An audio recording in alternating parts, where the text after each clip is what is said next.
Mobile check করে ওটা পাওয়া গেছে কেন, এগুলো করে চেক করে অ্যারেস্ট করতেছে। এটা কেমন কথা হলো? মানুষের ব্যক্তি স্বাধীনতা নাই, মানুষের বাক স্বাধীনতা নাই, প্রাইভেসি নাই। রিমান্ডে নিচ্ছে 17 বছরের একটা ছেলে, তার ট্রায়াল তো হবে না আপনার চাইল্ড অ্যাক্ট অনুযায়ী, তার এখানে ট্রায়াল হওয়ার কথা না। 17 বছর বাচ্চা ছেলেরে রিমান্ড দেওয়ার কোনো আইনগত বিধান নাই শিশু আইন অনুযায়ী, সম্পূর্ণ বেআইনি। আমি মাননীয় প্রধান বিচারপতির দৃষ্টি আকর্ষণ করছি, বিচার এটা তো রিমান্ড তো দিচ্ছে, তো পুলিশ চেয়েছে রিমান্ড, পুলিশ চাওয়াটাও ইলিগাল এবং ম্যাজিস্ট্রেটের দেওয়াটা, লন্ডন ম্যাজিস্ট্রেট যেটা দিয়েছে রিমান্ড দিয়েছে 17 বছর ছেলেকে, এটা টোটালি ইলিগাল। শিশু আইন লঙ্ঘন করা হয়েছে, বিভিন্ন জাতবেন বরখালাপ করা হয়েছে। আমি আশা করি মাননীয় প্রধান বিচারপতি দৃষ্টি আকর্ষণ করছি এবং সংশ্লিষ্ট ম্যাজিস্ট্রেটের ব্যাপারে ব্যবস্থা গ্রহণ করার জন্য অনুরোধ জানাচ্ছি। পাশাপাশি কেন রিমান্ড, কেন গ্রেপ্তার? ওরা বলতেছে সিসিটিভি আছে, সিসিটিভিতে ফুটেজ আছে, মোবাইলে ফুটেজ আছে, যাদের গ্রেপ্তার করছে সবার ফুটেজ আছে নাই।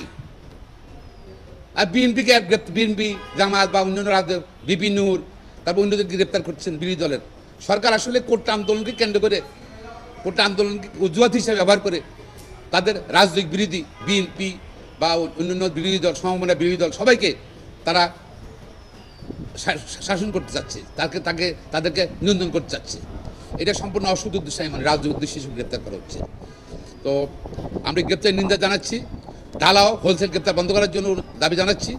পাশাপাশি যাদের গ্রেপ্তার করা হয়েছে তাদেরকে অনধিকারে ঢালাওভাবে গ্রেপ্তার করা হয়েছে তাদেরকে অনধিকার মুক্তির দাবি করছি।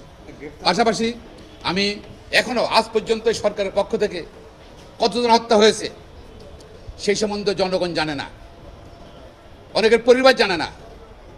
এখন অনেকের লাশ বের চার্জ হিসাবে তাদেরকে সমাধি করা হয়েছে, দাফন করা হয়েছে, অনেকের পোস্টমর্টম করা হয়নি। একটা যেখানে আইন কানুন আছে, আইনের শাসন আছে, আইন কানুন আছে, যেখানে সরকার আছে, একটা লোকের আনন্যাচারাল ডেথ হবে তার অবশ্যই সরকারের কাছে এটার পরিসংখ্যান থাকতে হবে, প্লাস পোস্টমর্টম হতে হবে এবং তাদের নাম পরিচিতি জানতে হবে। কিন্তু আজ পর্যন্ত কিন্তু তাদের পরিচিতি প্রকাশ করা হয়নি। কতজন মারা গিয়েছে, কয়েকশো মারা গিয়েছে, সেটা জনগণ জানে না। কেন গোপন করা হচ্ছে আমি জানি না। আমি এবার আসছি মানবাধিকার কমিশন। আপনি দেখেন আজকে ফিলিস্তিনে ইসরায়েলে হামলা করছে, সেখানে সরকার নাই, সরকার অবস্থা ভঙ্গুর। সেখানে কিন্তু প্রতিদিন কত লোক মারা আছে ফিলিস্তিনে, ইসরায়েল হত্যা করছে, সেগুলো কিন্তু পত্রপত্রিকা আসছে, অ্যাকুরেট পত্রপত্রিকা আসছে। আর বাংলাদেশে কিন্তু সরকার আছে, মানবাধিকার কমিশন আছে, একটা আছে। তাদের কাজটা কি? বাংলাদেশে মানবাধিকার কমিশনের কাজটা কি? তারা কেন কোনো বক্তব্য তাদের নাই? তারা কেন পরিসংখ্যান দিতে পারলো না? সরকারের দিল না, মানবাধিকার কমিশন দিল না। আমি মনে করি এই মানবাধিকার কমিশনে যারা আছে ওরা বিলুপ্ত করে দেওয়া উচিত। এবং রাষ্ট্রের এই যে টাকা তারা বেতন নিচ্ছে, তাদের সুযোগ সুবিধা নিচ্ছে, তারা কোনো কাজ করছে না। তারা সরকারের আজ্ঞাবহ হয়ে গেছে মানবাধিকার কমিশন। এই মানবাধিকার কমিশন দরকার নাই আমাদের। যে মানবাধিকার কমিশন ক্ষয়ক্ষতির বলতে পারবে না, মানুষ হত্যার কথা বলতে পারবে না, সংখ্যা বলতে পারবে না, আহতের কথা বলতে পারবে না, মানবাধিকার কমিশন কী করবো আমরা?